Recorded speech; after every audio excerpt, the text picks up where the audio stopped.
La economía. De esto vamos a hablar hoy. ¿Cómo están? ¿Cómo andan? Bienvenidas, bienvenidos. Cara y seca, lo que hay detrás de las noticias. Ya sabes, mi nombre es Omar López y vamos a hablar hoy con un hombre integrante del Plan Fénix. Él es Alberto Müller. ¿Está bien dicho? Bien dicho. Bien dicho. Y lo bien dicho va a ser lo que él nos explique de economía. ¿Por qué? Les contamos qué es lo que nos preocupa. ¿Cuánto falta para la destrucción final del aparato productivo, del núcleo social argentino, de la familia? ¿Esto es una caída libre que se detiene aquí o todavía hay mucho más por padecer? Dos, en términos económicos, ¿qué pasa si hay un cambio de gobierno y viene un gobierno de carácter nacional, popular, que quiera recuperar lo destruido hasta hoy? ¿Con qué elementos? ¿Cómo? ¿Se puede hacer? Por todo esto, Alberto, bienvenido, ayúdanos a pensar. ¿En qué momento de la crisis económica estamos? Bien, muchas gracias por la invitación. No son preguntas fáciles. Y lo que voy a dar no es una receta, son reflexiones y opiniones para pensar un poco entre todos, porque estas son cuestiones complejas. Con respecto a si hemos terminado de caer o no, esto puede sonar un poco irónico, pero hay algo optimista y algo pesimista. Lo pesimista es que siempre se puede estar peor. Lo optimista es que un país no se destruye del todo nunca. Se puede desarticular, se pueden perder redes de conexiones, redes de trabajo que después hay que reconstituir, etc. Pero si se quiere algo voluntarista es que cuando uno quiere reconstruir redes o construir redes, las redes se construyen. Hay un ejemplo que yo estuve pensando bastante, que fue el caso de la Alemania de la posguerra. Ajá. Ese sí que era un país destruido. Dividido en dos, encima, algo que quizá no se conoce tanto, recibiendo el equivalente al 15% de población de migrantes que venían de otros países de Europa del Este que fueron forzados a volver a Alemania como parte de los acuerdos de paz. Así que se encontraron con un país destruido físicamente y con 10, 12 millones de personas más todavía a las que había que darles. Más los hambrientos. Sí, por eso, más los hambrientos y había que armar todo de vuelta. Ahora, yo creo que Alemania, 30 años después de esto, no le quedaban restos de la guerra. Yo la visité la primera vez en 1990, así que ya era mucho más tarde. No quedaba más nada y era la potencia europea ya en ese momento. Bueno, había conocimiento, había saber cómo hacer las cosas y había pocos prejuicios con respecto a cómo hacerlas. La época de la posguerra es la época de la planificación para reconstruir Europa y se hizo, porque usando una palabra o una consigna muy de moda ahora, se sabía lo que había que hacer. Bueno, el tema de la Argentina es ese. A mí no me preocupa tanto, digamos, a dónde podemos llegar a caer con la crisis en términos de destrucción, así, de destrucción física. Sí me preocupa, obviamente, que la crisis afecta siempre a la misma gente, siempre recae sobre los mismos, ¿no? Son los primeros que pagan el costo en términos de salario, de desempleo, de marginalidad. Y estas sí son cosas graves. Quizás son los efectos más graves, pero no solo de la crisis, sino de la persistencia de un patrón económico en la Argentina durante mucho tiempo, es que hay un sector de la población argentina que está muy relegado. Pero esto es un poco independiente de la crisis. Esto es un factor más estructural que la década kirchnerista se revirtió, pero solo en parte. Es bastante difícil hacerlo. De manera que la pregunta es un poco qué viene después y cómo hacerlo después. Y esa pregunta es un poco más difícil. A ver, en primer lugar, venimos de firmar un hermoso acuerdo con el Fondo Monetario, donde hay una novedad que es importante tenerla en cuenta. En una época, los acuerdos del Fondo Monetario eran por montos simbólicos. Cuando la Argentina defaultea la deuda en el 2001, lo que le dimos al fondo estaba en el orden de los 7.000 millones de dólares, el default fue por 60.000. No se defaulteó con el fondo, aclaremos, se defaulteó con los acreedores privados. Pero el fondo era como el que prestaba algo y monitoreaba y con eso habilitaba a los otros inversores, o como se los llame, a prestar. Era como que daba algo así como certificado de buena conducta. Claro. Y ahora no fue así, porque el fondo vino en lugar de. Porque llegó con llegó una promesa, una cantidad de dinero, pero que yo es el día de hoy no soy un experto en estas instituciones. Yo me pregunto, puta legal incluso si eso está bien, porque el fondo tiene un cierto cupo para prestarle a los países. Así que esto, no sé, calcularon el cupo de alguna manera, se buscaron algún contador de eso que hace las cuentas como uno quiere y digo, podemos llegar a estirarnos hasta tanto. Por presión esencialmente de Estados Unidos, ¿no? Esto es importante, contra la propia línea técnica del fondo. Ahora, el fondo está comprometido con la Argentina en un monto muy, muy grande. ¿No? Ahora, más o menos, puede ser un cuarto de la deuda argentina va con el fondo, una cosa por el estilo, un quinto por ahí. Y el problema de esa deuda es que es no lo que cuesta en términos de intereses, porque el fondo presta supuestamente barato, no presta más barato que un mercado convencional, y algunos dicen que ese es el negocio, pero el no negocio con el fondo son las condiciones que vienen con eso. Claro, totalmente. Porque el fondo está para eso, no está para ganar plata o para extorsionar a los países como si fuera un cuervo, un abogado, sino viene para imponer ciertas políticas. ¿Y cómo se hipotéticamente hablando, ¿no? ¿Cómo podría o debería instalarse el próximo gobierno con semejante deuda y con semejante interlocutor, ¿no? Porque es el fondo, es Estados Unidos, son otras potencias que están involucradas. Bueno, eso es una posición muy difícil. De hecho, dicho un poco en chiste, a mí no me gustaría estar en los zapatos de Macri si el que gana la elección no es él o el que él pone. Porque esa se la van a facturar. ¿Pensás que sí? Yo creo que sí. Porque, digamos, cuando esta operación con el fondo fue una presión explícita de Estados Unidos, yo creo que Estados Unidos le va a decir a Macri, sea Trump o sea quien sea, pero ¿y ahora? Claro. Hicimos algo que es totalmente fuera de norma y resulta que no. Bueno. Así que ahí no sé realmente qué pasaría. Ahora, en el caso de que realmente hubiera un cambio de signo, efectivamente las condiciones son muy difíciles. La vez pasada, en el 2002, estábamos en condiciones muy difíciles también.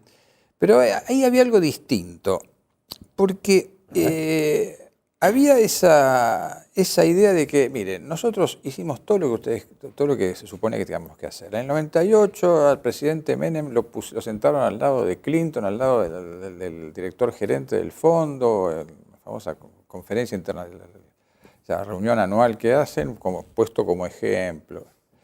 Y después, 3 años más tarde, a Argentina dejaron caer, no les importó demasiado. El buen alumno ya no les interesó. Claro, no les interesó más. Y entonces ahí yo me acuerdo que la postura incluso de alguien como el director actual del INDEC, que era secretario de Programación Económica en ese momento, diciendo, el discurso era, bueno, mire, ahora basta, no nos molesten más. Digo, no vamos a poder pagar y no vamos a pagar. Y esa postura llegó al punto que hubo una especie de default parcial con el fondo y con el Banco Mundial. Pues se le pagaron intereses nada más. Digo, no devolvemos nada. Pagamos intereses y a renegociar. Está bien. Esto fue un poco la postura que se inició en realidad en el gobierno de Duhalde y que después continuó el gobierno de Kirchner. Y esa fue la cuestión distinta. Ahora, hoy día yo no sé si podemos hacer algo así. Ese es el punto. Yo no sé porque ahí, especialmente, entre otras cosas, por el tamaño que tiene la deuda con el fondo. Pero yo creo que había algo que había dicho Kirchner en su momento, que en realidad, lo que algunos, no solo él lo dice, obviamente lo dicen varios, es decir, miren, acá no hay que pagar para crecer, hay que crecer para pagar. Si uno se fija, el monto de la deuda no es una cosa imposible en la Argentina.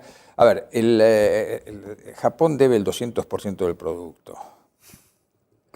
Claro, pero en Japón una tasa de interés del 5% es usura en Japón. Eso es una cosa inadmisible. Claro, uno mira lo que pasa inadmisible, acá inadmisible. Una vez en un congreso hablé de una tasa de ganancia del 10% y saltó un japonés a la yugular, casi me mata. Y dice, ¿cómo 10%? Entonces, claro, ahí se puede. Pero aparte, porque Japón tiene represión financiera, es otra cosa. Japón no es para nada todo esto. Entonces, la deuda de la Argentina es menos que el producto. El problema es que tiene una secuencia de vencimientos muy pesados, que hay que renegociar. Está obligado el gobierno que venga a renegociar. Va a tener que renegociar. Esa deuda va a una reestructuración, aparte que lo razonable además. Ahora, en parte la cosa es difícil también por esto. Fíjate, las últimas renegociaciones que hizo de la Rúa, el megacanje, el blindaje, involucraban tasas de interés del orden del 15%. Cuando fue el default, el propio fondo les dijo, alguien del fondo, Michael Musa, les dijo, ustedes no pretendían cobrar eso, supongo, ¿no? ¿Cómo van a prestar el 15%? ¿Y ustedes qué? O sea, ¿qué quiere decir? Que tiene una tasa de riesgo muy alta, que sí que saben que puede pasar, y bueno, pasó. Es una película de terror. Claro, eso pasó, bueno, porque la lógica de los bancos es esta. Claro. Ahora no tenemos espacio para eso tampoco. Porque tampoco podemos decir que esto fue el resultado de un acaballamiento de intereses que se fueron acumulando. Ni siquiera podemos decir esto. Lo terrible es arrancar de desendeudados a esta situación en 3 años. Claro, totalmente. Eso es una cosa. Es terrible. Es tiene. una obra maestra del terror, ¿no? Sí, sí. De desendeudados a este momento. Y justamente una pregunta que yo quería enganchar era... ¿cómo se puede buscar una autodefensa partiendo de que ni siquiera se sabe dónde está el dinero de la deuda? Porque, digamos, ¿se puede recuperar el dinero? ¿Cómo se recupera el dinero? Ese dinero ya se hizo humo, no está. O sea que el gobierno está sin el dinero y está con la deuda. Y está con una cantidad de mecanismos, hasta incluso diplomáticos, geopolíticos, muy graves, como para poder... replantear la renegociación, porque hay una relación de fuerzas que se le va a poner en contra. Si viene un gobierno distinto, obviamente estamos hablando de esto, ¿no? ¿Cuál es tu lectura sobre esto? No, a ver, esa era la pregunta en la vieja crisis de la deuda de los 80. De los 80. Claro. Pero ahí sí pasó. Ahí sí pasó porque efectivamente uno tomaba los registros de aumentos de deuda y uno tomaba después el aumento de la deuda y faltaban 30.000 millones. Que era una cosa que no se sabía qué había pasado. Ahí fueron cosas muy confusas, desde la guerra de Malvinas hasta YPF que me acuerdo, tomó 5.000 millones de dólares de deuda que nunca los vio, había todo eso. Cosas muy oscuras. Sí, pero ahora no pasó esto, ojo. Ahora no, ¿y sabes lo que te van a decir? Y mira, con esa deuda que ustedes tomaron le financiaron la fuga de capitales a los argentinos. Ahora bancársela. Ahora, si te dicen eso, tu respuesta es, entonces, bueno, que la cuenta la paguen ellos, que no la paguen los de siempre. Entonces, no sé. Va a volver a pasar lo mismo. Claro, por eso. No, entonces hay que decirle, bueno, miren, por lo tanto, en términos fiscales, bueno, en préstito forzoso, a interés del 0,5% anual, una cosa así, o sea, digamos, y colocado sobre los contribuyentes que tienen capacidad. Quedan 4 minutos para, ya sé que ustedes están pensando lo mismo, no hay salida, hay salida. Siempre hay una salida y es política y es con política. Ahora, en estos minutos que quedan de cierre, 3 minutos y pico creo, le vamos a pedir a Alberto si tiene la generosidad de decirnos cómo imaginás vos la salida, desde el punto de vista económico o político-económico. ¿Cómo imaginás que va a ser esa salida partiendo de la base que hay un Estado que se recupera por un gobierno de carácter nacional, que va a venir con contradicciones también, ¿no? Las contradicciones de su propia alianza, ¿no es cierto? Porque hasta el día de hoy, mientras se discute este tema de las alianzas, hay discrepancias a la hora de encarar cómo va a ser con el tema de la deuda, ¿no? Así que, ¿cuál es tu lectura? Es interesante la pregunta. Ahí yo tengo 3 minutos para contestar eso. Sí, hola y chau. A los botes, a ver, los botes. No, la verdad que no tengo una respuesta. Y aparte, además, yo digamos, suelo decir, de hecho citando la Sayat en esto, yo no soy astrólogo, yo no hago futurología. No, más vale, no se trata de hacer. No. A ver, yo creo que hay 2 escenarios radicalmente distintos. Uno, si esto explota en forma crítica, tipo el 2001. Antes del cierre electoral. Antes del cierre electoral. No, me refiero, cuando se genera, asume el nuevo gobierno, asume después de una crisis mayúscula o asume en esa situación de estamos aguantando. Entonces, estos son de esas situaciones distintas. Es interesante esto que estás marcando. Claro, porque... 2 escenarios a entender mucho. Sí, porque este escenario de crisis así abierta es un escenario muy imprevisible. Porque puede pasar, digamos, todos los días, no sé, vos te acordarás, viviste más de una crisis como yo, vos viste qué largo que se hace el tiempo en los días de crisis, viste que los días no terminan más, porque pasan muchas cosas. Y bueno, y ahí es muy difícil saber, digamos, para qué lado puede llegar a disparar esto.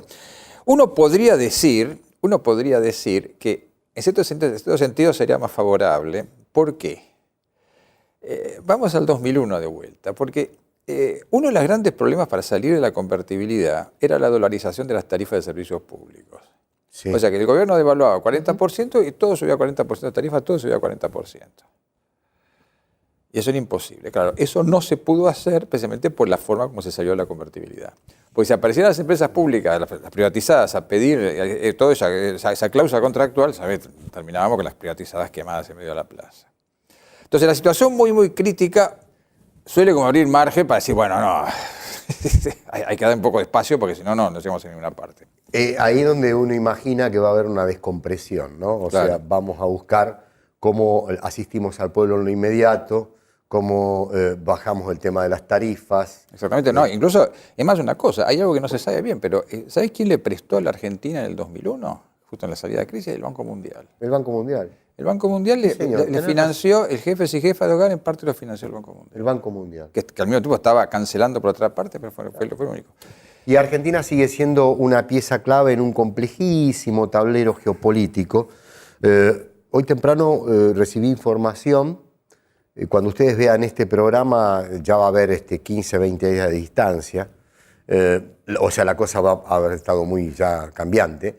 Sobre cómo Bolsonaro viene en una caída libre muy parecida a la de Macri con su imagen. No es lo mismo la caída libre del poder en Brasil, que hay que analizarlo muy detenidamente, muy complejo y no es lo que parece. Y esto tiene que ver con algo muy concreto, la política económica, lo que le pasa al pueblo, a ese pueblo que votó a Bolsonaro, ¿no? Pero que hoy se encuentra que no tiene la asistencia que le habían advertido que no iba a tener si votaba a un hombre despilfarrado como este.